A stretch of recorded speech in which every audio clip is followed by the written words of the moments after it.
Allá Montaraces, buenas noches. En Acción Literaria de Dunedain tenemos a varios, digámosle, sospechosos habituales. Y hoy uno de ellos es Felipe Botalla.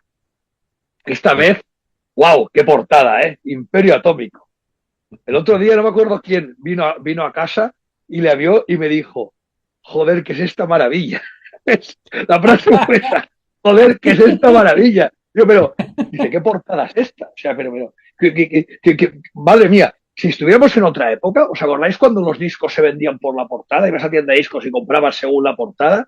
Esta portada hace que lo compres seguro. O sea, esvásticas, Franco y explosiones. O sea, vamos, solo falta una tía en Una pelotas, explosión ¿sabes? O atómica. sea, Sí, sí. bueno, bromas aparte.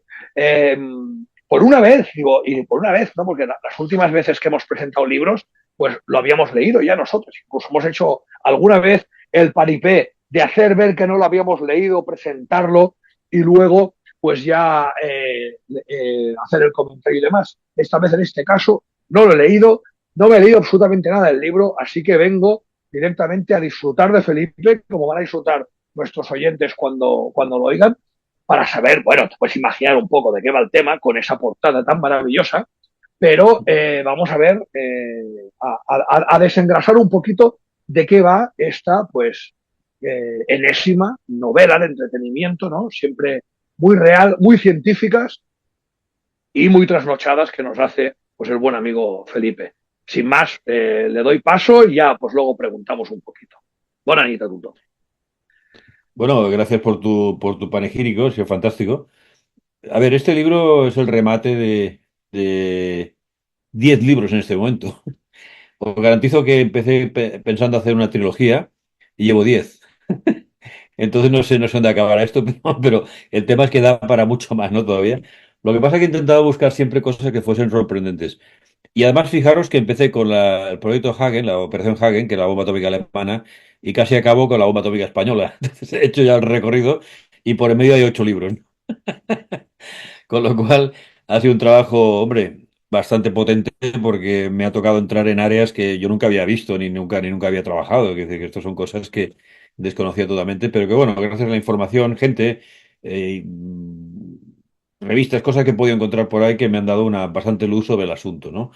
Evidentemente yo lo he novelado, por supuesto. Hay cosas que yo le llamo ficción verosímil, donde trato de encajar piezas de las que no tengo toda la información, ni muchísimo menos, pero que resulta, creo que lo que explico que resulta verosímil o por lo menos dentro de la estructura, pues coherente, ¿no? Entonces yo trato de esta famosa bomba atómica española que de hecho se está empezando a hablar ahora. He visto que hay un libro, hay alguna cosa, o sea que hay un movimiento por aquí, ¿no? O sea que algo está sucediendo, ¿no? Entonces, no sé, puedes creerme que ha sido totalmente casualidad porque no me imaginaba que este fuese un tema que parece que a la gente le interesa menos más de lo que parece. Entonces, yo lo que trato en este libro es básicamente del 44 al 45, o sea, realmente el embrión de todo eso, porque luego viene el proyecto Islero en los años 60, 70, vienen varias cosas que, por supuesto, cito, pero mi historia va en esa época, o sea, que es precisamente el principio y principio, ¿no? Y lo que hago es, bueno, poner a todas aquellas figuras que, algunas reales, otras no, pero que han participado o que participaron en su momento en el tema. Rescato al general Campbell, que es uno de mis clásicos en los libros, y que es la persona que con su equipo, el Campbell Staff, pues ayuda a los españoles para que puedan desarrollar. El tema es muy sencillo. Los alemanes tienen varios proyectos en marcha, Campbell concretamente. El problema está que Alemania está siendo bombardeada día y noche por la RAF y por la US Force. Por lo tanto, claro, trabajar en esas condiciones es muy difícil, ¿no? Y entonces llaman a un físico español, a Alemania, para proponerle la posibilidad de trabajar en España. Es un país amigo, es un país neutral, no hay bombardeos, por lo tanto podemos trabajar tranquilo aquí. Podemos desarrollar no solamente el proyecto atómico, sino muchos otros proyectos que tenemos en marcha. Bueno, el físico, que además os puedo decir que en España había un nivel de físicos y de científicos muy elevado en aquel momento, una cosa que resulta sorprendente, pero es que es verdad. Entonces, estas cosas hay que decirlas, ¿no? Y además que decirlo con un orgullo sincero y no chauvinista, ni muchísimo menos, pero es verdad. Lo digo pues siempre nos cachondeamos de nosotros, nos cachondeamos de nuestra ciencia y lo que los desarrollos españoles, pero había más ciencia de la que nos creemos. De hecho, el tema atómico ya empezó en España a hablarse en el año 42, o sea, hacía 3 años que había terminado la guerra civil, 2 años, y ya estaba la génesis de lo que era la GENE, la Junta de Energía Nuclear Española. Ya en el año 42, imagínate tú ya cómo estaba la gente aquí. Estoy hablando de un equipo que trabajaba pues con lo básico, con lo sencillo, pero ingenioso, con mucho conocimiento, sabían de qué iba aquello. Incluso los alemanes se sorprendieron de los cálculos que habían realizado los españoles ya sobre el tema atómico, es decir, que estaban adelantados. Aunque en aquel momento la precariedad era absoluta en España, no nos engañemos tampoco. Entonces, el hecho que los alemanes pues den la posibilidad de no solamente trabajamos ahí, os pasamos toda la información atómica que tenemos y de otros proyectos, con lo cual es un intercambio. Y además, como gratitud a un socio fiable, pues queremos que España, ya que nosotros tenemos mucha presencia en Sudamérica, recupere de alguna forma el imperio español. Claro, no como en 1400, no como en 1500, ni muchísimo menos, pero sí con mucha más presencia y con mucha más fuerza, pero desde el punto de vista con la energía nuclear. Es decir, España se convierte en socio prioritario de los países sudamericanos o hispanoamericanos y les cede conocimiento, les cede, bueno, pues todo lo que los alemanes les pasan a ellos. Todo esto viene además ayudado por los alemanes en la zona. Recordad que en Brasil, por ejemplo, había más de 1 millón de alemanes antes de la guerra ya. Quiere decir que había una colonia muy importante. En Chile también, en Argentina también. O sea, que no es que fuesen después de la guerra. Ya había gente, ya habían alemanes. Todos ellos muy bien colocados, todos ellos industriales o por lo menos con negocios y dentro de muchos gobiernos, con lo cual tenía mucha mano en la zona. O sea, todo el cono sur era prácticamente alemán en muchas cosas, ¿no? Total, que ellos, los alemanes, los españoles, hombre, pues nos parece muy bien. Aquí entra el general Agustín Muñoz Grandes, que fue uno de los grandes impulsores, de hecho yo diría que fue el motor básico de este asunto, ¿no? Que fue además el que convenció a Franco y Franco pues lo vio, bueno, le pareció bien, por supuesto, y además ya pensaban en una autarquía, ¿no? Porque ya sabían que después de la guerra España iba a quedar limitada, iba a quedar sin nadie alrededor, ¿no? Por lo tanto, tendrían que vivir de lo que en España se desarrollase y esta ayuda alemana pues podría representar algo muy importante para España, ¿no? O sea, y este es el contexto en el cual pues he trabajado, ¿no? A todo esto pues cómo va desarrollándose, los ingleses se enteran, saben que hay un proyecto no solamente de desarrollo nuclear, sino que además se va a montar una central nuclear en Cáceres, junto al Tajo, cerca de la frontera con Portugal. Tienen un segundo proyecto de otra central atómica, pero ¿sabéis dónde? En Vandellós, porque es una zona con mucho viento y es una zona que, bueno, con agua, por supuesto, uno de los temas importantes de cualquier central es tener agua abundante, ¿no? Para poder refrigerar el reactor y tal. Total, que y así va. Y entonces yo llego justo al punto en que, bueno, los ingleses se meten por ahí en comando y no diré qué pasa ni qué deja de pasar, pero hay un comando inglés, bla, bla, bla. Y bueno, y al final pues pasamos al punto que ya pasó al proyecto Islero, pero de una forma muy, muy esquemática, ¿eh? Porque el proyecto Islero ya se ha hablado mucho, hay artículos que dice yo aquí no, ya no aporto nada, pues es una cosa más reciente. Lo que sí que dejo claro es que el almirante Carrero Blanco fue un hombre muy implicado en el proyecto Islero. Eso le costó la vida, porque recuerdo que el día antes de su asesinato, pues se reunió con Kissinger. Que además Kissinger es un hombre que tiene fama de haber tenido una memoria, ya murió, de haber tenido una memoria brutal, se acuerda de todo. Nunca se acordó de Carlos Blanco y estuvo varias veces con él. Entonces Kissinger le dijo que de energía atómica en España ni hablar, y bombas atómicas menos. O sea y el otro dijo, oiga, esto es un país independiente, somos soberanos y podemos hacer lo que nos dé la gana. Bueno, al día siguiente pues salió volando, ¿no? Claro, tampoco me puedo creer que en ese atentado pues solamente fuese la ETA. La ETA quizás puso la mano de obra, pero la bomba era una bomba antitanque americana de última generación que llegó a Torrejón unos días antes. Y además todo esto en Claudio Coello al lado de la embajada americana. ¿Tú crees que en la embajada americana no sabían que estaban cavando un túnel durante varios meses? Y decir, claro, está todo preparado, coño. Entonces, ETA no podía haber hecho eso por sí misma, digamos. Esto necesitaba un servicio secreto de primer orden como es la CIA, ¿no? Que es la que realmente hizo esto, porque Carrero Blanco al final iba a ser no solamente el sucesor de Franco, sino que era un hombre que tenía muy claras las ideas, ¿no? Y era un tío que no hubiese cedido fácilmente, era un militar, además lo tenía claro. Total, que esto es un poco el preámbulo. Y también explico se llegó a la bomba atómica, por supuesto, el proyecto Islero se llamó así porque, como sabéis, es el toro que mató a Manolete y era un toro muy complicado. Entonces ellos dijeron que, bueno, este era un proyecto muy complicado y por lo tanto se llamaba Islero, ¿no? Porque había muchas cosas. Y de hecho la consiguieron y hasta el punto que la iban a hacer explotar en el Sáhara, pero la Marcha Verde lo impidió. El sultán parece que tenía información buena y ahí terminó el proyecto Islero. De hecho, ya con Kissinger y con los americanos por en medio, todo esto quedó borrado. Si ustedes quieren energía atómica, tienen que comprar las centrales nucleares a Estados Unidos, a General Electric o a la Westinghouse, porque claro, aquí De Gaulle ayudó mucho a Franco durante su régimen, y de hecho la central nuclear de Vandellós es francesa, concretamente, ¿no? Entonces, bueno, y ahí terminó la aventura atómica española en los años, creo que fue el 86, 87, ya la cosa quedó cerrada. Por ejemplo, un ministro que estuvo muy en contra fue López Bravo, que era uno de los grupos del Opus, que este hombre, pues, vamos, no quería saber nada de temas atómicos y que estaba totalmente en contra. Y en cierta parte convenció a Franco ya en aquel momento de que abandonase el asunto, porque además costaba una fortuna. España no tenía capacidad económica para seguir con un proyecto como este y había que dejarlo, así de claro, ¿no? Bueno, todo esto es lo que trato en el libro, hay mucho más, por supuesto, y bueno, y por aquí van los tiros, ¿no?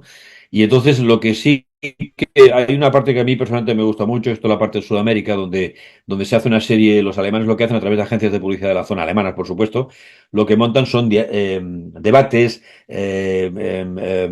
conferencias, publicidad, propaganda en este caso, en varios países, Chile, Venezuela, Colombia, México, Perú.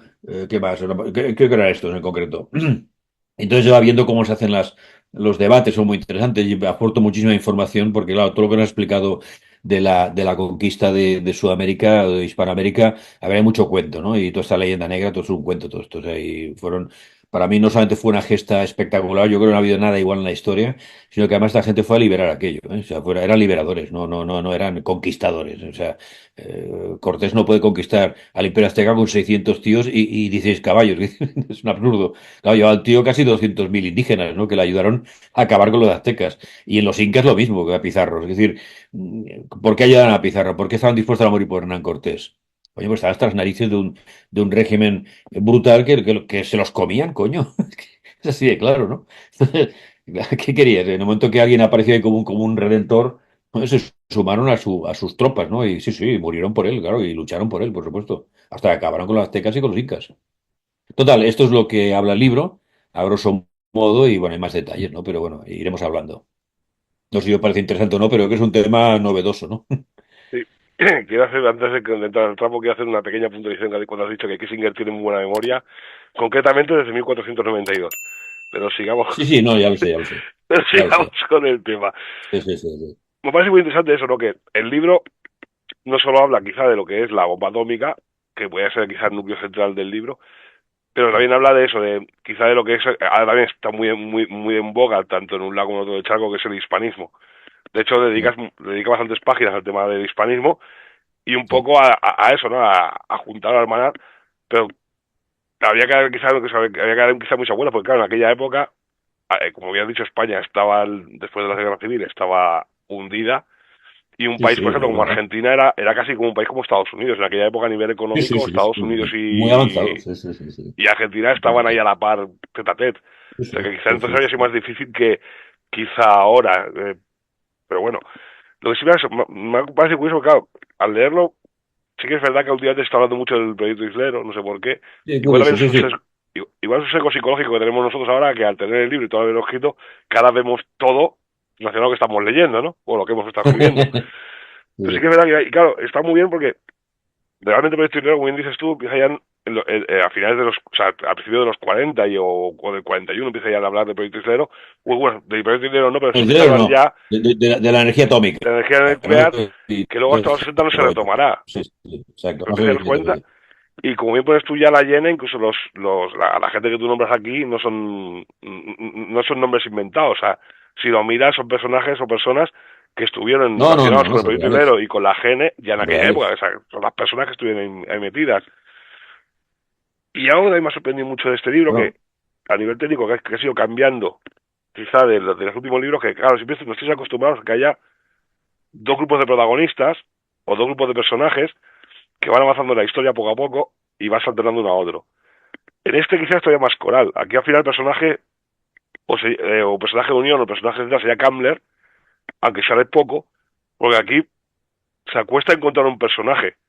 Es, por un lado está Muñoz Grandes con Alonso, por otro lado está, por ejemplo, el policía de Barcelona, bueno, comisario, por otro lado están, como bien has dicho, el comando y los ingleses, por otro lado, claro, o sea, aquí cuesta encontrar quizá un personaje protagonista y muchas veces hablamos de que tus libros son como un poco como guiones cinematográficos, pero aquí otra cosa, aquí parece más como si fuese un guión his- eh, de historia recreada, como las películas estas de las series estas de Discovery Max o algo así, cuando hablan del Imperio Romano o hablan de los últimos días de la Alemania de Hitler, y sale como un documental el que van hablando lo que aquí no sale el personaje o los historiadores o personas implicadas, y si lo van saliendo imágenes o recreaciones de lo que va pasando en cada momento. Y sale pues Sí, Hamburgo 1944. exacto. Sí, a ver, yo estoy de acuerdo con esta definición que has hecho, que es muy, yo creo que es muy acertada, que es, es un libro coral, ¿no? Hay muchos personajes. No hay personaje central que empiece y acabe, digamos, y que lleve todo el hilo, sino van surgiendo cosas en diferentes sitios y cada una tiene su importancia, ¿no? Cada una tiene su importancia. Luego, claro, el lector tiene que unir todo esto. Pero es cierto que yo no lo hago en este caso. Es decir, Candler sale, pues sí, o sea, sale en varias ocasiones. No es el personaje central, ni mucho menos. Tampoco lo es Alonso, tampoco lo es Bullo Grandes, tampoco lo es Franco, siquiera.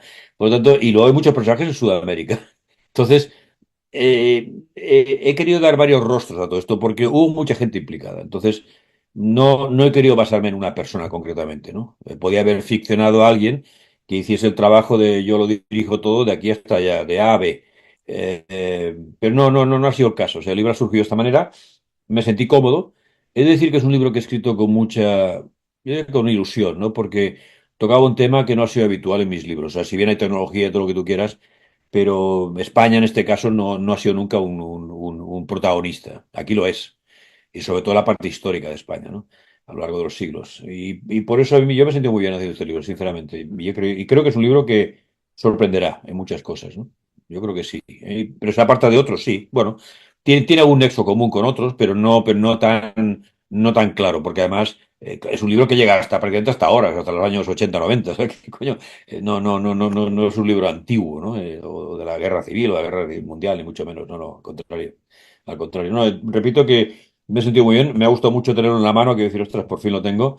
La portada efectivamente tiene mucha coña.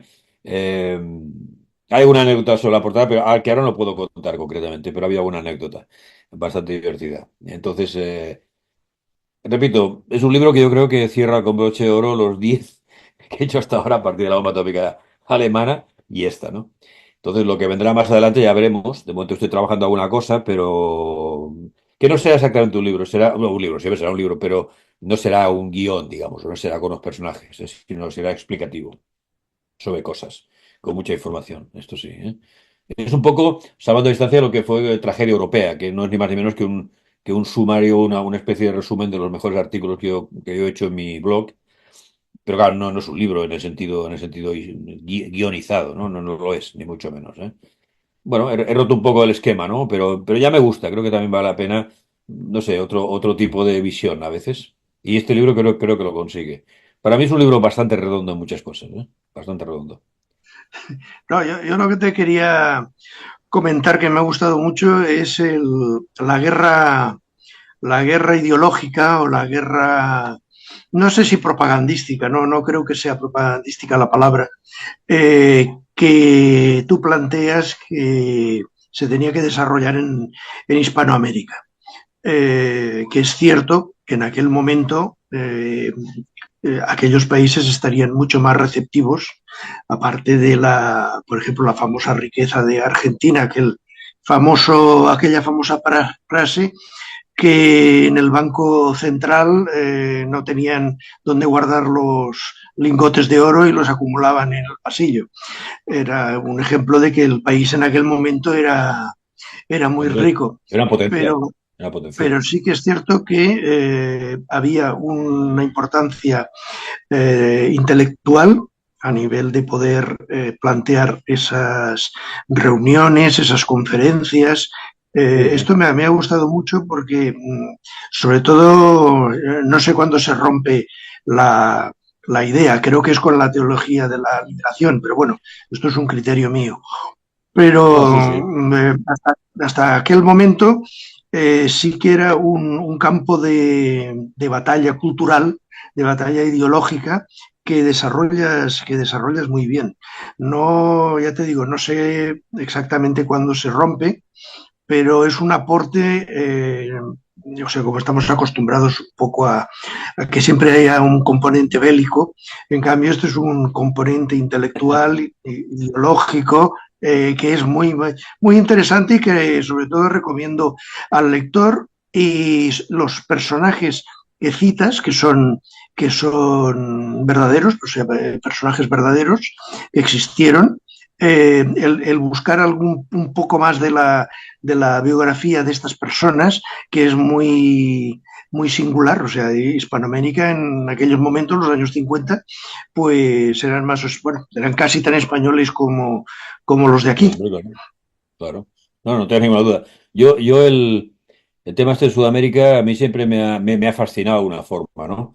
El poder viajar 8 o 10 mil kilómetros y que sigan hablando en español es espectacular. Esto a veces no somos conscientes de la huella que dejó España en estos países y sí, es verdad, tendríamos que sentirnos muy orgullosos porque además no fueron colonias, fueron provincias españolas. Por lo tanto, esto hace una gran diferencia entre el imperio español y el imperialismo anglosajón o el imperialismo belga o francés u holandés. Es decir, claro, es que esto hace una gran diferencia, ¿no? Entonces, sí, yo creo que en aquel momento era un momento quizás factible, y si no, entonces en los 50 no sé, yo creo que es en esos periodos. Para mí, siguiendo un poco lo que tú decías, amigo Raúl, yo creo que la cosa se viene abajo a partir del Concilio Vaticano II, que empieza el marxismo, y ahí empiezan las teorías de la liberación, de la teología de la liberación, la misa cantada y la guitarra, toda esta mierda, que al final ha convertido en la misa y la iglesia en una auténtica, en fin, ya lo veis, ¿no?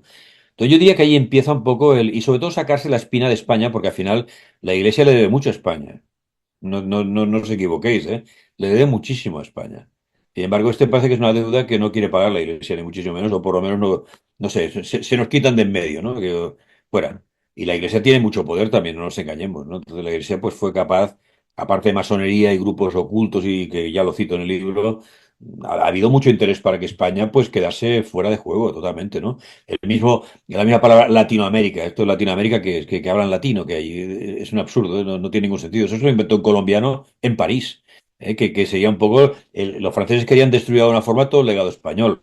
¿Cómo hacerlo? Pues que aquello no es Hispanoamérica, aquello es Latinoamérica. Y en Latinoamérica es un vocablo que tiene mucho éxito y que se usa, ¿no? Latinoamérica. ¿Qué tienen de latinos ellos? No sé, que es un absurdo, ¿no? No tiene ninguna gracia. Y eso lo dijo Camilo José Cela cuando llegó a Argentina en una de sus visitas. Hombre, veo que, señor Cela, ¿es la primera vez que está usted en Latinoamérica? Ah, ¿ustedes hablan latín? Les digo, no lo sabía, ¿no? ¿Cómo? No sé qué creen que es Latinoamérica. Bueno, pues estas son las consecuencias del ataque a España y de lo que ha sido España a través de la historia. Pues fue realmente un imperio, seguramente el más importante del mundo, ¿eh? Y seguramente más importante que el romano incluso. Y eso que el romano, tela, ¿eh? Pero yo creo que hay que reivindicar algo que hicimos que fue espectacular y que hemos hecho durante la historia. O sea, no es que solamente fuese entonces. Pensad que en el momento que expulsan a los moros de España empieza el siglo de oro, tú. Y empieza toda la parte esta que dice que vamos a mejor, ¿no? A mucho mejor. A mucho mejor. Entonces yo he tratado de reivindicar todo esto en mi libro, ¿eh? Y explicarlo de una forma que fuese, a ver, fácil para todo el mundo. Pongo muchos datos, como habréis visto, muchas historias. En estas conferencias en Hispanoamérica hay muchos debates. Y bueno, yo creo que he ido poniendo información sin querer, pero queriendo, para que aquel que lo lea, pues diga, ostras, y pueda comprobar los datos que explica ahí, porque no son ninguna mentira, al contrario, no lo son verdad. Y es Hablando un poco verdad, del y es libro. verdad. No, tenemos que tener muy claro lo que fue el imperio. Y es que no podemos pensar de ninguna de las maneras que el imperio perteneció a España. España perteneció a su imperio. Esa era la Sí, sí, verdadera sí. naturaleza del imperio. Mm. De hecho, entra en una crisis absolutamente existencial cuando España deja de pertenecer, o sea, deja de tener ese imperio, se destruye el imperio, y es que España no había sido otra cosa. No, no, por supuesto. Otros No, no, países, otros países europeos sí que habían sido otra cosa. Y habían sido una cosa per se, eh, ellos mismos, y era algo, una realidad absolutamente identificable. Por ejemplo, Inglaterra o Gran Bretaña era una realidad perfectamente identificable, distinta a su imperio. Había una relación poseedor-poseído. El imperio era poseído por Gran Bretaña. No, España no. España es que era el imperio. España era el Sí, imperio. sí, sí. Sí, sí, sí. No, no, sí, es verdad, sí. Y además una característica de los imperios, Marcos, es que tratan de llevar y montan el imperio en todos los sitios. Es decir, por eso yo pongo el ejemplo de la Plaza de Armas de Cuzco, donde he estado, y estás en una plaza de Castilla. Puede ser un pueblo de Castilla perfectamente. Entonces, esto los ingleses no lo han hecho jamás. Sí, Esto va. los belgas menos. Pues, belga, el rey Leopoldo tenía, el Congo era su finca particular. Por eso la capital es Leopoldville, o era Leopoldville. Es decir, eran colonias e iban ahí a robar a lo bestia. Por aquí hablan del robo, y el robo nunca fue institucionalizado, ni nunca fue ninguna orden, digamos, gubernamental desde España. No, no, al contrario. Y de hecho, de lo que se trajo a España, porque evidentemente se traía una quinta parte en todos los casos, ¿eh? Sí, los La parte impuestos, que lo va que en el era el país. quinto real. Y eso lo ves cuando viajas a México y viajas a Perú, a Bolivia, donde yo he estado, y estás viendo que allí se quedó una gran parte del dinero, coño. No nos lo llevamos nosotros. Ves los edificios y todo lo que se hizo en aquel momento, escuelas, hospitales, universidades. Eso Inglaterra no lo hizo jamás, jamás, nada más, nada, nada, ni Mira, en hay una absoluto. cosa, mira, yo me conecto todas las madrugadas de jueves a viernes, me conecto con Mm, un canal en México. mm. Y hay cosas que no se creen, ¿no? Hay cosas que no se creen, porque claro, vienen con la idea de que nosotros los expoliamos y nosotros no sé qué y tal y que cual. Y es que no se creen, y es que no se creen. Digo, vamos a ver, vamos a ver. Pero vosotros creéis que Madrid, comparado en cualquier momento, incluso en este, es la capital de un imperio expoliador. Pero hombre, vamos a ver, en México, vosotros habéis visto la catedral que tenéis. Vosotros habéis En visto el cómo Zócalo. es la catedral de México. Bueno, pues creérolo o no creérolo. Es que yo he visto terminar la Catedral de Madrid. Madrid no tenía catedral. Sí, sí, sí, sí, seguro. Y a lo mejor tenía 100.000 habitantes o 80.000 habitantes. Era un sitio muy pequeño. Sí, sí, sí, es verdad. Es verdad, es verdad, tienes razón. Y Sí, sí, hay tienes cosas, razón. hay cosas que no acabamos de entender, como por ejemplo que una vez que el imperio se destruye, que es destruido por Inglaterra, hay una cosa que no acaban de entender, y es que nosotros seguimos el mismo destino que las distintas repúblicas hispanoamericanas a partir de la independencia. Seguimos el mismo destino exactamente, que es convertirnos en una colonia anglosajona. Nosotros, desde terminada la guerra de la independencia, acabamos convertidos en una colonia dominada fundamentalmente por Gran Bretaña, estamos, y bueno, y con la ayuda francesa que nos ha tenido desde entonces como su patio trasero y que no ha consentido otra cosa que seamos su patio trasero. Es Estoy de decir, acuerdo. fijaros qué cosa tan paradójica. Cuando termina la guerra de la independencia, resulta que efectivamente la contribución española a la derrota napoleónica es esencial, es fundamental. Sin la guerra de la independencia española no se entiende el fracaso del imperio francés y el fracaso del imperio napoleónico.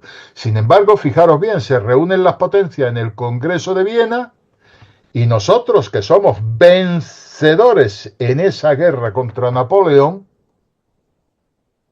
resulta que salimos convertidos en nada. Dejamos de tener protagonismo en ningún ámbito internacional. No tenemos el más mínimo protagonismo. Y Francia, que es la gran derrotada, oye, vamos a ver, es que tenía también a Talleyrand como representante. Amigo, que es que eso vale por lo que Un quiera. diplomático muy Vale siento por lo que Gerard. quiera. Coño, pues sale convertida en una gran potencia. Es que sale del Congreso de Viena como si hubiera ganado la guerra napoleónica. Es que daros cuenta. Y desde entonces hemos sido una colonia y no nos han dejado levantar cabeza. Hemos sido una colonia, fijaros bien, que es que en la guerra, también la guerra de la independencia, no tenemos bien situados los focos, ni utilizamos las claves correctamente. Y entonces, bueno, pues vamos a ver. Tenemos por un lado a los franceses y por otro lado a los ingleses enfrentándose en territorio español. Claro, y entonces resulta que los ingleses están con el ejército español, que en realidad es una parte del ejército español. Pero los ingleses nos olvidamos que si Wellington puede venir a la península con un ejército, es porque ese ejército estaba preparado para quitarnos Hispanoamérica. Ese ejército a donde se iba a enviar era Hispanoamérica para quitarnos el imperio. Pero como Napoleón quiere apoderarse de Portugal y Portugal es de naturaleza prioritaria en la geoestrategia británica, Portugal había que salvarlo y había que defenderlo. Y ese ejército que está preparado para quitarnos el imperio es el que viene al mando de Wellington. ¿Qué pasa? Porque nosotros vemos que luchan contra los franceses el ejército de Castaño, el ejército, en fin, el ejército español con el ejército de Wellington.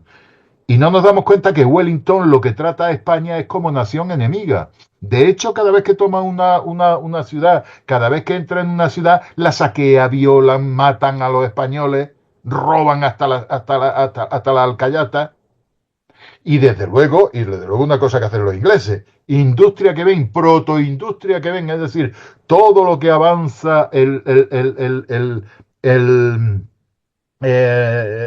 periodo de la Ilustración, todo lo que avanza Carlos III y demás, eso es completamente arrasado, completamente arrasado. Y por otro lado, los franceses, fíjate, que es que son nuestros enemigos, pero caramba, resulta que el rey es francés.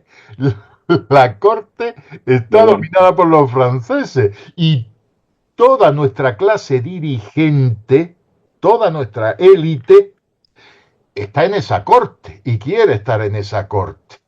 Entonces, claro, vamos a ver, los franceses también nos tratan como enemigos, ¿eh? Como enemigos. Y saquean directamente, saquean y destruyen España. España, después de la guerra de la independencia, lo que queda es absolutamente destruida, absolutamente empobrecida, sin capacidad industrial y dependiente y debiéndole absolutamente todo a la Banca de Londres. Y así hemos seguido. Y cada vez que hemos intentado levantar cabeza, nos han puesto de rodillas. Léase el 11M, por favor. Léase el 11M en esta clave. Cuando Aznar resulta que trata de conseguir un protagonismo internacional para España, España está levantando cabeza, Aznar aparece con los pies por alto al lado del presidente de los Estados Unidos, muy amigos, muy no sé qué, muy no sé cuánto, que si perejil, que si no sé qué, que si no sé cuánto. ¿Eh? Y entonces empezamos a tener un cierto protagonismo. Hasta aquí hemos llegado. Hasta aquí hemos llegado. Eso no lo podía consentir Francia. Una cosa que dice Felipe en su libro, que bueno, es una lista, que es en la página una lista, y es clarificadora, que es que con la deposición del rey Fernando VII, porque gracias a Napoleón, que se lo lleva a Francia, en esos 20 años el imperio se deshace, se destruye. Solo queda luego ya, en 40 ya se va el resto, y solo queda, pues eso, Filipinas y Cuba. Y fijaros, y hablando de la obra de Felipe, que es magnífica, a mí el libro me ha encantado. Vamos a ver, señores. Otro momento en que de alguna manera se trata de levantar cabeza, que es precisamente en la época innombrable, esa que vamos, tanto daño le ha hecho España, vamos. Tanto daño le ha hecho España, porque, en fin, fijaros la cantidad de pantanos, de viviendas, de la seguridad social, hospitales. Fijaros el daño que ha hecho todo eso, entonces, el daño que ha sufrido España con todo eso, vamos. Es que no vamos a levantar cabeza hasta que no acabemos con el último pantano y hasta que no arruinemos la sanidad, ¿eh? Y desde luego, porque no se construya ninguna vivienda. ¿Está? Bueno, pues en esta época, señores, cuando España tiene la posibilidad y quiere intentar construir una bomba atómica, amigo, el presidente del gobierno salta por los aires. Justo lo hemos dicho antes. Que no nos dejan tener ningún protagonismo. Por supuesto. Yo para mí, efectivamente, como decías tú, Raúl, el imperio, y lo digo en el libro, se viene abajo en muy pocos años, en el siglo XIX. De hecho, después de la guerra de la independencia se viene abajo todo. Y claro, es que no nos engañemos, aquí están los afrancesados que están en esa corte que tú comentas, amigo Marcos, y que claro, están dirigidos por los Borbones, que son franceses, coño. Nosotros hemos pasado de los Habsburgo a los Borbones. Y aquí se viene abajo todo, coño. Es que ya se acaba la historia. Y aún los tienes como reyes aquí. Me explicarás, ¿no? Eso fue una mala apuesta. Aquí no se equivoca. Por aquí hay mucho tema por detrás de masonería y mucha gente que hizo todo lo posible para que se acabase el periodo de Habsburgo, que además lo pintan como terrible cuando no lo fue. Y sin embargo, con los Borbones la destrucción ha sido absoluta. Absoluta. O sea, se acabó España. Como se conocía en ese imperio que tú decías. O sea, o sea, horroroso. Y yo creo que en esto hemos tenido la mala suerte y la poca vista de que nuestra historia la han escrito los ingleses, los holandeses y los franceses, nuestra historia. Y nos lo hemos creído. Y empieza con Bartolomé de las Casas, el dominico este cabrón, que hizo su libro, que ahí empezaba la cosa, y coño, y ahí se subió todo el mundo a lomos de ese caballo. Estaba la imprenta, con lo cual esto se pudo imprimir de sobremanera y esto llegó a todos sitios. Claro, y entonces, ¿qué pasaba? Que éramos terribles, nos comíamos a la gente, bueno, robábamos todo lo que podíamos, Coño, pero si Hernán Cortés, un tío que venía de la Universidad de Salamanca, coño, trabajó para un notario, hablaba latín. Hablaba latín. ¿Qué me está usted explicando de Hernán Cortés? Que era un desarrapado, ¿qué coño? Era un tío preparado. Como Pizarro, que era su primo, además. Eran primos. Ya, eran tíos preparados, no eran unos come mierda, tú. Entonces, aquí nos hemos creído la historia que otros nos han dicho. Fijaros bien, Ahora, los imperios y el imperialismo que crea sobre todo el mundo anglosajón, que es un imperialismo basado en el cristianismo protestante, correcto. necesita porque no puede vencer en un contraste con lo que es el cristianismo católico, ese imperio nacido del cristianismo católico. Porque en el cristianismo católico hay un concepto que es el de cristiandad. Y el cristianismo católico, que tiene muchos defectos y tiene muchas cosas, no creáis que yo estoy ahora defendiendo ni voy a caer genuflexo en un momento dado y me voy a poner a rezar el rosario. Pero, pero vamos a ver, lo estoy analizando desde un punto de vista meramente intelectual, ¿no? Fijaros que el cristianismo católico no solamente tiene esa idea de universalidad, sino que está basado y está fundamentado en el humanismo cristiano. Fijaros, sin embargo, ese cristianismo protestante en qué está basado. Está basado primero en un individualismo atroz. Un individualismo atroz. Dos, está basado en un materialismo radical. Está basado en la codicia como fuerza motora, sobre todo de la economía. Está basada en la supremacía racial, en la exclusión del diferente y en el clasismo más absoluto. ¿Eh? Claro, es que no admite comparación. Es que, mira, hay una cosa sobre la calidad humana de la construcción imperial de uno u otro. Nadie comenta, y yo no sé por qué nadie lo comenta, si es una de las cosas más grandes que han visto los siglos. Nadie comenta que durante 300 años, en un interland como es América, estuvo en paz. Sí. Hubo paz. Eso no ha existido jamás en la historia humana, en parte alguna. Y menos para un interland como el que yo estoy hablando, para una extensión territorial tan grande, que dura. ¿No habéis dado cuenta que en el momento en que acaba la conquista prácticamente no hay historia de Hispanoamérica? No sucede nada Tú lees militar. una historia, no sé qué, y una vez que termina la conquista, empiezan a decirte los alimentos que trajimos y llevamos, los no sé qué, no sé cuánto. Hombre, y te hablan de cosas externas, es decir, de los ataques que hacían los bucaneros, o sea, los Varios, corsarios, los piratas. varios. Se habla de esta serie de cosas, ¿no? De los intentos que hace la Gran Bretaña en no sé qué, los movimientos de si Luisiana está por aquí, o vas a formar parte de aquí, si Florida, si no sé qué. ¿Por qué? Pues porque es que no hay hechos de armas. Y claro, un, un, un territorio de esa extensión, con la pluralidad de gente, de tribu, de idiomas, de todo, ese universo que hay ahí metido, que se mantenga en paz, señores, es que eso va más allá de la comprensión lógica, eso es un milagro en la historia de la humanidad. Bueno, pues nadie lo menciona, nadie le da importancia.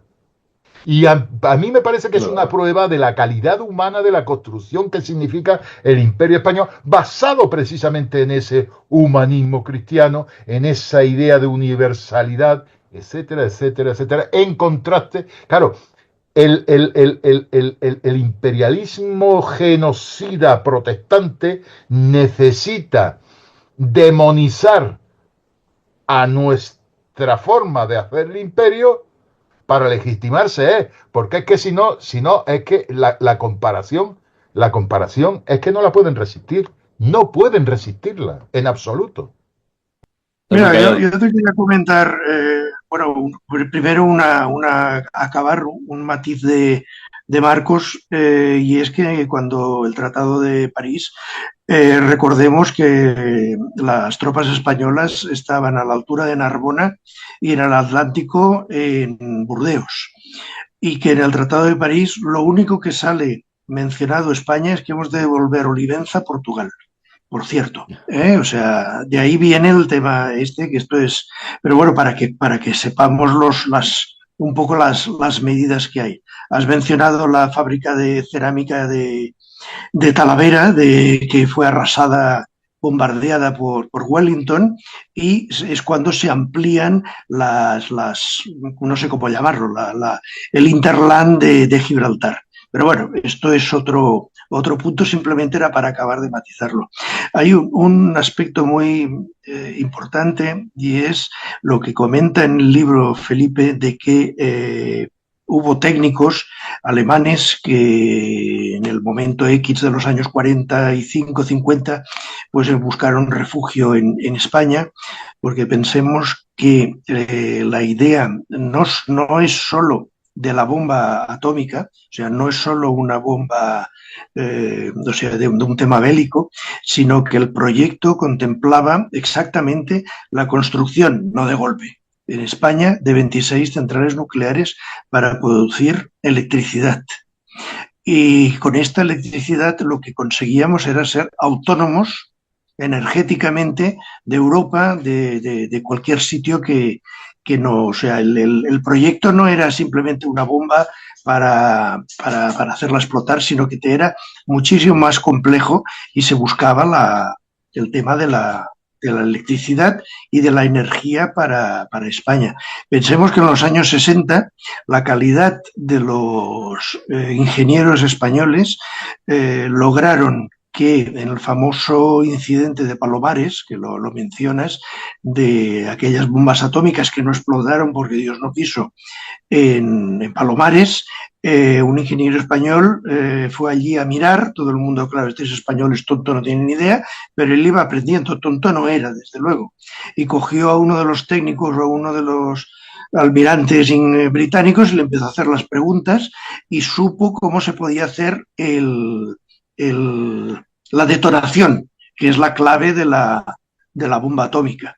Estos eran los de Palomares. En aquel momento, los que sois de Barcelona, quizás os acordaréis que en la antigua Clínica Quirón, la que estaba en la Salud, en los años 64, 65, se instaló la bomba de cobalto, la primera que hubo en España para el tema del cáncer. Bien, claro, el primer sitio donde pidieron permiso fue a la Concejalía de Gracia, porque aquello pertenecía al barrio de Gracia de Barcelona, y de ahí se fue escalando hasta, evidentemente, la Junta de Energía, que tenía que dar los permisos, y se puso en la calle, o sea, estaba no debajo del edificio, sino debajo de la calle, ahora no me acuerdo cómo se llama, es igual, la travesera de Dal, y estaba allí. Y recordemos que también en aquella época, en la Escuela de Ingenieros Industriales de Barcelona, en la Diagonal, también debajo de la Diagonal, no de la escuela, se construye el primer reactor nuclear que claro, era para hacer prácticas los ingenieros. En los años 60 ya se pensaba que si lo buscáis en internet lo encontraréis, el follón que se armó cuando quedó totalmente obsoleto, no obsoleto, miento, quedó parado, o sea, quedó paralizado. Y luego en los años, no sé, 80, 90, cuando, claro, teníamos que no a la guerra y todas estas cosas, se deshizo este reactor. Pero pensemos que en los años 60 estos señores habían empezado con esta junta que primero todos al principio eran del Opus, hasta había un sacerdote, lo digo porque lo unimos luego con Gregorio López Bravo, que recordemos que acaba con un accidente en En el Bilbao. pico aquel de Bilbao, otros dicen que lo derribó la ETA con un misil, que también era del Opus Dei, era de esos que son numerarios o no numerarios, estaba casado y tenía 25 hijos. O sea, esto es como siempre jugando a dos bandos y así siempre ganas. Esto es el punto importante, pero sobre todo pensemos este tema de la energía, que era ser autónomos. Pensemos que según las memorias de Speer, el primer contacto que él tiene con la energía nuclear, cuando él lo nombran responsable en el año 43, los alemanes en aquel momento lo que querían era hacer un pequeño reactor nuclear para los submarinos. Porque habían descubierto, por eso el reactor nuclear, cuando hay la famosa conversación de Heisenberg con Niels Bohr, el alemán le plantea cuadrado y el otro le dice no, que es redondo. Cuando están hablando del reactor nuclear, porque él tenía el concepto de cuadrado, que es lo que va dentro del submarino. Esto, claro, si nada más lees una parte de la historia, te quedas para atrás. Ahora me estoy enrollando mucho, disculpad, pero No, hay no, que no. salvar a esos ingenieros que tenían o sea, aquí de tercermundista, de cosas así, en aquel momento estaban no al máximo de la tecnología, porque no podían tener los fondos necesarios que podían haber en Estados Unidos, seguramente, pero esto es importante y hay que mencionarlo. Luego, otro punto también muy importante es que en estos años 45 a 50, estos técnicos alemanes que vinieron y que seguramente aquí Felipe ha hecho un juego con los que habían venido, era el tema de los planos. Hoy en día, como claro, tenemos fotocopiadoras, tenemos cámaras de fotos, pero en aquel momento a un tornero, si no le dabas un plano, un plano detallado con dónde tenía que poner y dónde tenía que apretar, este señor no sabía lo que tenía que hacer.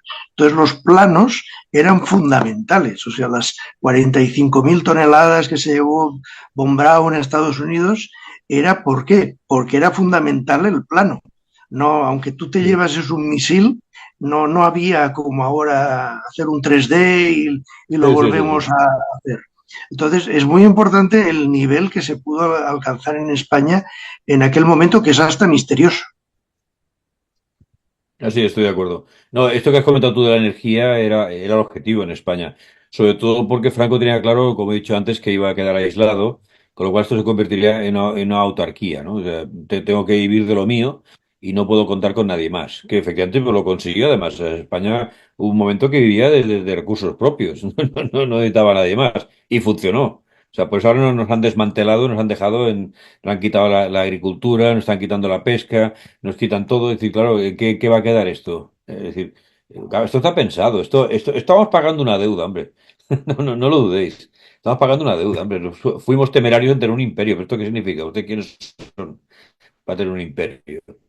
Y esto hemos de pagarlo. Entonces Se hemos trata de aceptado, quedar como como burros que siervo, somos, se trata de quedar como siervo. claro, sí, sí, sí. Y depender de los demás y a tomar por saco. Y los demás hacer negocio con nosotros. Y se ha acabado. Entonces, el que dude esto está totalmente equivocado. Y sabe muy bien lo que están haciendo. Claro que lo saben. Y lo que digo en el libro, al principio de esto, dijo Kissinger, ¿no? Que una España fuerte es una España peligrosa. O sea, que te lo diga este tío, y ya tienes claro que aquí hay algo que ellos saben que hay que parar como sea. O sea, como sea. Da igual, ¿no? Da igual. Pero esto no puede continuar así. Con lo cual aquí tienes tú el embrión de todo lo que han ido haciendo. Y repito, el que hayamos tomado como cierta la historia escrita por otros, esto es un desastre enorme. O sea, no podemos hacer esto, no podemos creer. Nosotros, como si nosotros escribimos la historia de Estados Unidos, o la historia de Francia, o la historia de Inglaterra, y se toma como válida. Y los franceses pues no tienen nada que decir, o nosotros no tenemos nada que decir, pues parece que no. Lo aceptamos y oye, leyenda negra, que si la Inquisición empezó en Francia, coño. Y que así, aquí que mataron en 3 siglos, no sé si fueron 15 o 20 mil personas, que no es nada, es que solo en Inglaterra mataron 264.000. En Francia 35.000, en Alemania más de 30.000 brujas, en Suiza 5.000. Es decir, ¿qué están hablando aquí de la Inquisición? Y siempre sale Torquemada y tíos oscuros y vestidos de negro y tétricos. ¿Esto qué? Esto es un cuento que se han inventado ellos, hombre. Es un cuento. Y lo hemos tragado. Lo hemos tragado. Y se ha convertido en una historia oficial. Una Coño, esto no puntualización es que has verdad, dicho ¿no? Ana Felipe de Francia. Así que viene ahora con la actualidad.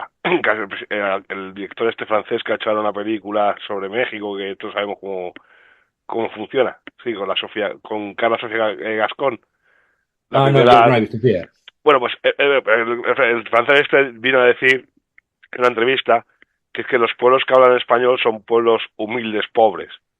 Claro, en parte yo le puedo dar la razón de que a lo mejor en Hispanoamérica y ahora mismo en España estamos humildes.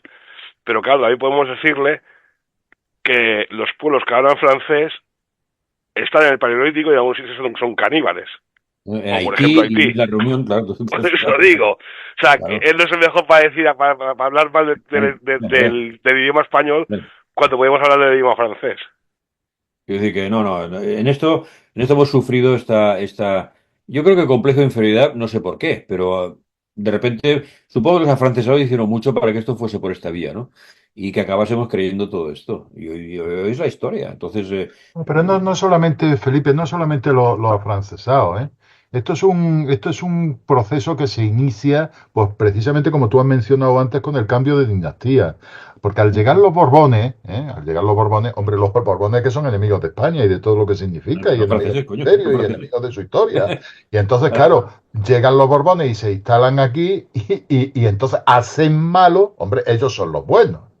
Lo malo es lo que han hecho los Austrias y todo lo que tenga que ver con los Austrias. ¿Qué tiene que ver con los Austrias? Pues el imperio, el descubrimiento, la conquista de América, todo eso es malo. Y claro, si tú quieres participar en lo que es el sistema que se acaba de instaurar con los Borbones, oye, o tú te pones en línea con eso, cuidado, que es que los afrancesados de verdad tienen el papel que estamos diciendo y que sabemos en tiempos bien recientes. Pero es que ya a principios mismo del siglo XVIII se da una cosa muy parecida, pero con los Borbones. Y entonces los propios españoles, si quieren medrar, si quieren llegar a algo en la corte de los Borbones, tienen que ser anti, anti-Austrias, Y anti-España, ¿no? anti-imperio, pro leyenda negra. Es que tienes que ser así, si no, no vas a prosperar. No, no, sí, ya lo entiendo, ya, claro. Claro, claro, estoy de acuerdo. Pero claro, esto nos ha costado por la historia y nos ha costado muchas cosas, muchísimas, incalculable, ¿no? Ya no entro en la pérdida del imperio, sino en muchas otras cosas. Y nos hemos convertido en un pueblo que nos reímos de todo lo que hacemos nosotros, que somos uno que es de cachondeo. Por eso cuando explicas el tema atómico español, mucha gente se queda muy sorprendida. ¿Qué dices, Rebeca? ¿Es posible que hubiesen aquí grandes físicos? Coño, los hubo, claro que los hubo, por supuesto. Y han quedado relegados al olvido, si te fijas. Están en el olvido. ¿Quién ha conocido a estos tíos? ¿Se ha hecho alguna película sobre ellos? Estados Unidos hubiera hecho películas a punta pala de esos tíos. Bueno, ha hecho Oppenheimer y ha hecho muchas otras. Aquí no existen, como no existe Blas de Lezo, como no existe mucha gente que ha hecho grandes méritos en la historia, no hay películas sobre ellos. Ninguna. Nada. Aquí solamente hay películas de la guerra civil desde el punto de vista de los comunistas. Y se acaba. Esa es la historia de verdad. Yo iría a algo más profundo que todo eso. Ya que no estamos hablando del libro, diría dos cosas. La primera, creo firme y totalmente que España, primero Europa, pero concretamente España, fue elegida por Dios para expandir la verdad del catolicismo allá y en el mundo. Y los enemigos de Dios jamás se la han perdonado. Entonces, es decir, fijaros, el mal más absoluto y total, ¿por dónde entró en Europa? Por España. Y España se obcecó contra eso y durante 7 siglos lo combatió. Los echamos a todos. Y que nosotros que estamos en ese momento en expansión, el mundo entero se confabula para acabar con eso. Y a pesar de eso, aún hemos tenido ciclos heroicos dentro de esa decadencia posterior, pues como la cruzada, como las guerras carlistas, que para mí son un ciclo heroico, como el 2 de mayo. Es decir, a pesar de eso, España se levanta una y otra vez contra los enemigos del bien. Entonces, España como nación elegida, ¿no? como espada de Roma, luz de Trento, ¿no? Evangelizadora del orbe, martillo de herejes y azote de infieles, o como se quiere llamar, siempre ha tenido el mundo en contra. Casi llega un momento en el cual es España contra el mundo. Fijaros, parando a los turcos por un lado, parando a los protestantes por otro, evangelizando allende los mares. Pues bueno, pues eso es lo que ha sido España. Y entonces, a veces también se dice, se va la mierda desde el imperio, se va tal. No, o sea, desde la fundación misma del concepto, desde el Concilio de Toledo, en el cual Recaredo dice, esta es mi fe, adiós al arrianismo, España ha sido la enemiga del mundo. Porque me refiero como enemiga del mundo en cuanto a enemiga del mal. Porque fijaros, todo lo malo le ha pasado a España a lo bestia. Y si España está un poco mejor, es decir, cuando tú viajas a Francia y demás, la gente se llena la boca. No, en no sé dónde y no sé cuántos derechos y no sé qué. Escucharme, el único sitio que se puede vivir un poco bien en Europa, siendo pobre, es decir, la gente autóctona no rica, es en España. En el resto de sitios del mundo tú dices, oye, Dinamarca tiene no sé qué. Dinamarca es una mierda pinchada en un palo. Suecia es otra mierda. O sea, en todos esos países no se puede vivir si no tienes dinero. Y en cambio aquí, pues aún los pobres blanquitos podemos sobrevivir de alguna manera. Entonces, y eso es porque venimos a rebufo de ese ciclo heroico de los 40 años de paz. Todo lo demás, pues eso. Y lo más triste es que siendo una nación así, estemos, pues como decías antes, la bomba atómica, vaya gilipollas, ¿eh? Va a ser una bomba atómica, somos unos matados. Y eso es por ejemplo, una faena que hace muy bien Iker Jiménez, que puede gustar más o menos. Pero toda la investigación que hace de científicos españoles, de investigadores españoles, es muy interesante. Cuando dices, coño, si es que hubiéramos tenido el submarino, si no fuera, ¿por qué? Porque a la masonería no le interesaba que tuviéramos el submarino.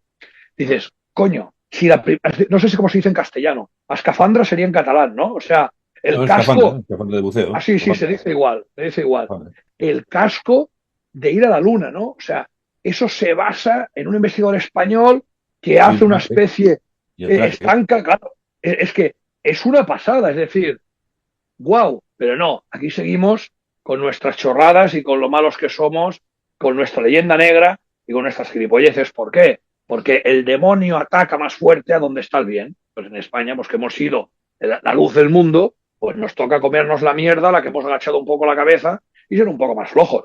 Pero lo que decíais antes, España empieza a ir mal en tal momento. No. Siempre ha ido mal, es decir, siempre hemos estado al mundo. A épocas éramos más fuertes y no se notaba. Y a día de hoy, pues bueno, es una nación totalmente vendida, destruida, como comentabais antes, ¿no? Después de digamos, los primeros tiempos, cuando la autarquía, después de la Segunda Guerra Mundial, se sobrevivió, se inventaron cosas, sobrevivíamos, ¿no? Y fijaros una cosa interesante que recordaré toda mi vida, y los que me conocéis sabéis que siempre lo digo porque además tocó de cerca a parte de mi familia, aunque es una familia que no trato. Cuando se cierran las térmicas estas que había ahí yendo para el Pirineo, no recuerdo, en Lérida, Sí. cierran las térmicas y las minas, ¿vale? Ese año que se cierran las térmicas y las minas y se deja a unas comarcas sumidas en la miseria más total y absoluta, ese invierno, porque ahora se cierran una primavera, ese invierno se compra energía térmica a Marruecos. Es que somos gilipollas. Es que cerramos nuestras minas, cerramos toda la industria asociada, que si pasáis, la térmica es un tema de como un escape room de Horrorland, le llaman, de cosas de zombies y tal, y coge eso más las casas de los trabajadores de enfrente. Coño, que el año que cerramos la térmica porque te dicen que no sirve, que no da dinero, que no vale la pena, le compras energía térmica, no otra, térmica Marruecos. Es que somos gilipollas. Nos mean encima y nos creemos que está lloviendo. Y así, pues así es todo. Cangrejo, no somos, no, yo creo que no somos gilipollas, somos vasallos. Somos vasallos, Sí, estamos sometidos, estamos sometidos. Mira, hay una prueba del 9 desde mi punto de vista, hay una prueba del 9 que identifica si un territorio es una colonia o es un protectorado. Da igual, es decir, si está sometido a la voluntad de una potencia dominante, ajena. Y esa prueba del 9 es la siguiente, es la incapacidad del territorio que sea, la incapacidad que tiene para ejercer su soberanía. Es decir, es incapaz de actuar para satisfacer sus propios intereses. Es incapaz incluso de llegar a concretar qué le interesa. Es incapaz incluso de conocer cuáles son sus propios intereses. Y cada vez que intenta solucionar algo o destacar en ejercer esa soberanía, como no la tiene, se frustra. Todo se frustra. Y vamos a ver, ¿qué caracteriza a un territorio sin soberanía? La corrupción de la élite y de la clase dominante. Fijaros bien que esto que estoy diciendo se ajusta perfectamente a España desde el siglo XIX, perfectamente. Desde el siglo XIX, bueno, y últimamente ya, ¿para qué hablar? Pero si os dais cuenta, he dicho colonia y también digo protectorado. Si os dais cuenta, es exactamente, la descripción que hago es exactamente la de la Unión Europea. ¿No os dais cuenta que es una clase dirigente? Estamos dirigidos por gente absolutamente corrupta, absolutamente vendida, incapaz de ejercer una soberanía propia, incapaz de tener un protagonismo propio en el mundo, imponiéndonos todo aquello, no ya incapaz de satisfacer nuestros propios intereses, de saber, de establecer un destino que nos beneficie a todos los europeos. No, no, es que además van en contra de nuestros intereses. Es que están destruyendo nuestros intereses en beneficio de otros, naturalmente, que son los que se están enriqueciendo, etcétera, etcétera, etcétera. Es decir, desde mi punto de vista, estas son las claves para identificar tanto a una colonia como a un protectorado. Y en nuestro caso, Europa, hoy desde el final de la Segunda Guerra Mundial, es un protectorado estadounidense y España es un protectorado anglosajón, bueno, francés, no sé, es que los franceses no tienen ni altura para eso, pero desde luego no hacen todo el daño que puedan porque nos consideran su patio trasero. Sí. Hay un punto, perdona, acabando con la exposición de Cangrejo, que es muy, creo que yo es vital, pues el de la historia moderna y es la Cruzada de Liberación. La derrota absoluta, total, del comunismo soviético en el año 36-39, esto no se ha perdonado, no se perdonará y los actuales millonarios que dice que son de no sé qué son, que son comunistas o son gramscianos, estos siguen en el ánimo de la venganza por esta derrota absoluta y total. Bueno, es que Franco ha sido el único que ha derrotado al comunismo en combate. Nadie más. Caso Nadie único, más. caso único Claro, en la historia. que no olvides ese detalle. Fue invicto, ¿eh? No perdió ni una sola batalla. Claro, esto es muy gordo. Coño, Perdona, en combate e ideológicamente, porque Sí, no hay, bueno, hay un detalle que te quería mencionar, que no sé si te acuerdas que uno de los motivos para que no entrásemos en la ONU, motivos folclóricos, ¿eh? ¿Te acuerdas que estábamos fabricando la bomba atómica en Cuenca? ¿Alguien se acuerda? ¿Alguien lo ha leído? A ver, explícate Porque esto. Sí. buscarlo. En uno de los argumentos que dijeron que había que, bueno, invadir a España, evidentemente, no aislarla, invadirla, era porque estábamos fabricando la bomba atómica en Cuenca, dado que teníamos ingenieros alemanes que se habían refugiado aquí. Esto buscarlo porque está escrito, está publicado. No, O sea, claro, sí. supongo que se dieron cuenta de la absoluta tontería que decían y no llegó a más. Pero la derrota militar e ideológica que cuando la ONU dice que no nos deja entrar ilegal, hay no la manifestación de Madrid, las manifestaciones en España en la cual la unión ideológica es total y es que se defendía a España fueses del bando que fueses en aquel momento. Acordaros aquellos de ellos tienen ONU y nosotros tenemos dos y esto hay que mantenerlo.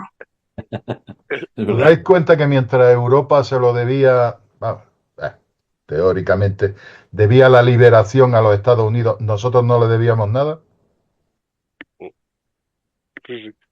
Sí, Después de la Segunda Guerra Mundial, digo. sí, sí, Europa sí, le debía a Estados Unidos su liberación, nosotros no le debíamos nada. sí, sí, verdad, verdad, verdad. Es verdad. Cuando en la conversación que tiene Carrero Blanco con Heinz Kissinger, que luego cuando llegó a Alemania se cambió a Henry, eh, una de las múltiples cosas que le dice, porque parece ser que fue bastante caliente, según las memorias de Laureano López Rodó, y luego unas memorias que están inéditas de su hermano, que se llamaba Alfonso, por cierto. Y el tema es que Carrero Blanco le dice, es que nosotros además de Estados Unidos, o sea, no queremos nada. Era el tema de la renovación, del tema de las bases y tal. Dice, porque ustedes lo que nos van a traer, dice, es lo que ya tienen ustedes en este momento, principios de los 70, que es la droga y la pornografía. Y esto se lo azota al secretario de Estado de Estados Unidos. Y esto, ojo. Sí, sí, no, no, es verdad, verdad, verdad. Pues de esto no se acuerda Kissinger, ¿eh? En sus memorias no habla de esto, ¿eh?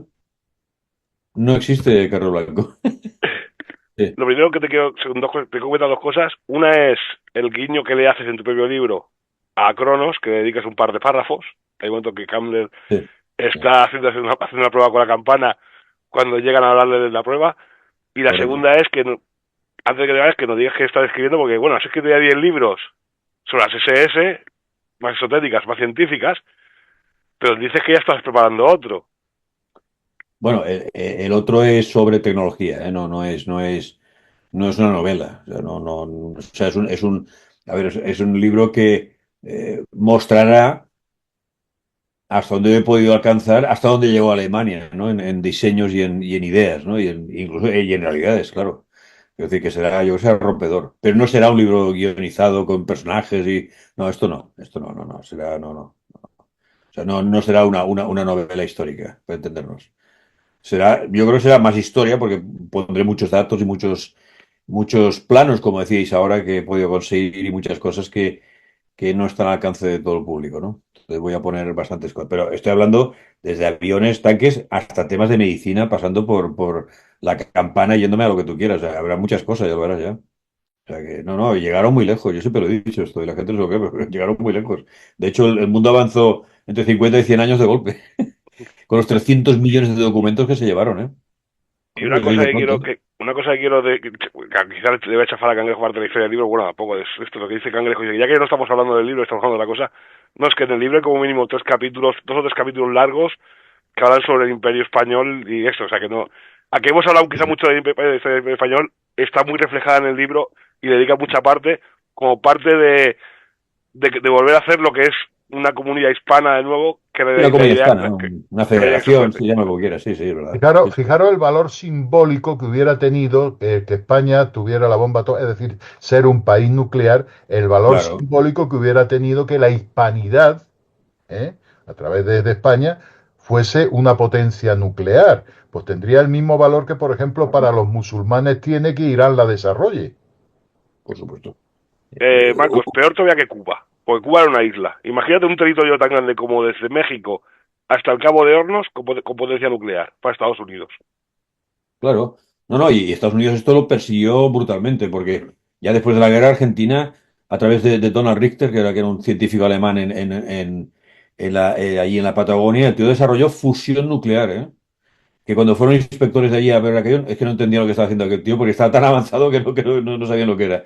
Y este Richter, al final, pararon los pies a Perón, los americanos, y dijeron que ni hablar. Y lo está haciendo en un islote que está ahí en Bariloche, cerca de Bariloche.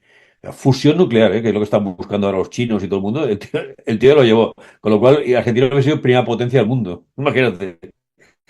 Y de ahí a la bomba termonuclear, que son las que cayeron en Palomares, ¿no? De las bombas termonucleares. Que si llegan a saber lo que está haciendo aquel tío, claro, se quedaron asombrados y los americanos se metieron por el medio, pues los americanos sí que sabían de qué iba el asunto. Y lo pararon inmediatamente, ¿eh? O sea, Perón tuvo que rendirse ante los americanos. Así de claro. Fijaros bien que si los españoles no somos conscientes, ¿eh? Incluso los hispanoamericanos, no somos conscientes de lo que es la hispanidad, quienes saben en el mundo, quienes deciden en el mundo y quienes manejan el mundo, sí que son muy conscientes de lo que puede ser la hispanidad.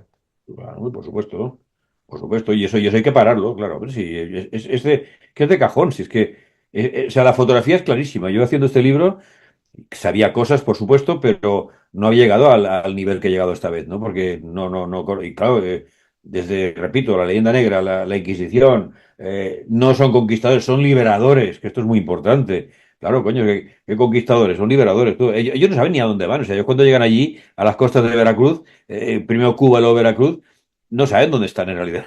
No tienen una idea de la magnitud de todo aquello. Iban a conquistar. Fueron avanzando hasta que encontraron a los aztecas y a los incas y a los otros. Claro, liberaron aquello. O sea, piensa que eran tíos que venían casi de la Reconquista, con lo cual lo que habían visto era brutal contra el moro. Y lo que ven allí les supera con creces. Les supera con creces. ¿Qué es esto? Claro, coño, se pusieron al instante a acabar con aquello, porque era monstruoso. Un poco, no un poco, un mucho, con lo que tú comentabas de ese sentido cristiano del mundo, ¿no? Que, coño, no se puede tratar que la gente mate a otro y además se lo coman. Es que además les arrancan el corazón con una piedra afilada. Que lo piensas y en vivo, además, ¿eh? Claro, y aquellas escaleras llenas de sangre, la gente patinaba, caía, unas cosas, pero claro, cuando ven aquello, ¿qué quieres que haga Cortés? Como tío educado que es. Hay que acabar con esto, hombre. La gente no puede vivir así. Vieron claramente que aquella gente estaba sometida. Eran vasallos. Vasallos. Habían bastantes tribus sometidas a los aztecas, que son los que se unieron a Cortés. Si no, ¿de qué? Como si unieron a Pizarro contra los incas, que era exactamente igual, ¿no? Muy parecido. Es decir, todo esto, pues la gente se queda sorprendida cuando lo explicas, ¿no? Digo, ¿qué dices? Coño, pues es así. Porque todos hemos mamado, yo también, en su momento, pues la historia, pues como la escriben los ingleses, los franceses y los holandeses. Ya está. Entonces, esa es la historia de España. ¿Te voy a ir a explicar a mí mi historia? Coño, los ingleses nunca permitirían que le escribiesen su historia. Nunca lo hubiesen permitido eso. Ni los franceses. Es Coño. fíjate, lo que resulta increíble es que historias generales de España no haya más que las de San Isidoro de Sevilla, en Sí. su, San Isidoro de Sevilla, luego está la del Padre Mariana, y no hay otra hasta Modesto Lafuente, en el siglo XIX. Alfonso X en esta historia de España. Alfonso X. Todas las historias generales de España no la escriben otros. Sí, hombre, ese es el problema. Y hemos tragado, en vez de haber cogido el libro y tirarlo a la basura, coño, resulta que son los que leemos y es verdad, eso es lo que explican aquí, es verdad. Repito, desde Bartolomé de las Casas hasta todos los que han venido después, que ha habido mucho español implicado, ¿eh? Coño, se han inventado todo esto, hombre. Y claro, luego todo el tema de los tercios en los Países Bajos también, ¿no? Toda esta fama que se ha creado de los tercios. Bueno, los tercios iban allí porque formaba parte de España todo aquello. ¿Qué quiere decir? ¿Cómo no iba a ir el duque de Alba allí? Eso faltaría, ¿no? Es decir, han creado una pantomima de lo que fue un imperio y nos lo hemos creído, ¿no? Y por eso no tenemos ningún tipo de cariño, ni ningún tipo de proximidad, ni nos interesa siquiera. A la gran mayoría hablo, ¿eh? Me interesa, ¿qué está usted explicando? ¿Qué tontería es eso, no? Es mucho más cómodo, pues vivo engañado y ya está, ¿no? Que descubrir que he sido engañado. Claro, esto es muy jodido. O sea, Han creado una figura universitaria, esto es único, esto cuando lleguemos a Marte habrá que explicarlo, que es el hispanista. O sea, tú te encuentras en las universidades, a ver, hay dígame. hispanistas, y yo no conozco ninguna universidad francesa que haya estudios britaniscos, Francesista, ¿no? Francesista. sí, o norteamericanos, no sé. Esto, repasadlo un momentín, porque fijaros que hay el hispanismo, nos lo explican desde fuera, Sí, los ingleses, y muchos nosotros ingleses. nos lo Sí, comemos. Ir un el día Club, a sí, sí. una biblioteca pública, mirar historia de España Mira, bueno, ya no digo la guerra civil porque está mi amigo Preston, pero mirar la historia de España y están todos los británicos, todos se llaman Smith, ¿eh? No hay ninguno que se llame Vázquez. Sí, es verdad. Bueno, pues esta es la desgracia que hemos tenido y que ha funcionado. Ya está. Entonces fue un plan muy bien pensado y ha funcionado muy bien y ya está. Y los medios recalcando cada día lo malos que éramos y todas las historias sin tener ni idea de lo que están hablando. Porque además es eso, ¿no? No recordáis aquel programa que salía la Milá y no sé qué, que Hernán Cortés un asesino, no sé qué, el tío no sabía ni de qué hablaba, qué imbécil. Y ahí, ¿quién fue que le puso que la puso en orden, coño? Que dijo El que esto está escrito Pepero, por él. el que fue Un exministro, ministro, ¿no? sí, el Sí. exministro de PP, ¿cómo se llama el tío este ahora? Pero aquella tía, o sea, hablaba con consignas, eran consignas, no tenía ninguna base. Era un asesino. ¿Qué estás diciendo, imbécil? Tiene puta idea lo que dice el hombre. Has soltado lo que has escuchado siempre y encima te lo crees, pues no has leído un puto libro en tu vida. Imbécil. Porque es así. Y va la tía y suelta un asesino, asesino. ¿Qué hablas, idiota? Contrastes de la historia española. Esta señora es hija del y fallecido conde de Montseny, Sí, hombre. ¿eh? Que tenía Dice el la nombre, el casa nombre. en la plaza de San Jaime, que le quemaron, hay fotos como le saquean la casa el 18 de julio y le queman todo, y este señor, aunque él dice que fue de casualidad, en una vanguardia, en la contra lo explicaba, fue aviador en la aviación nacionalista, sin comentarios. Bueno, pues la hija ha salido, bueno, la pariente ha salido pues, progresista, ya lo ves. ¿Eh? Pero, o sea, es gente que va a base de consignas, frases, plam, plam, plam, la suelta, la va repitiendo y se convierten en verdad, ¿no? De alguna manera, pues, al final acaba siendo la historia. Y eso no es verdad. Pues nada, chicos, buenas noches a todos y recordad, España siempre será atómica. Buenas noches a todos.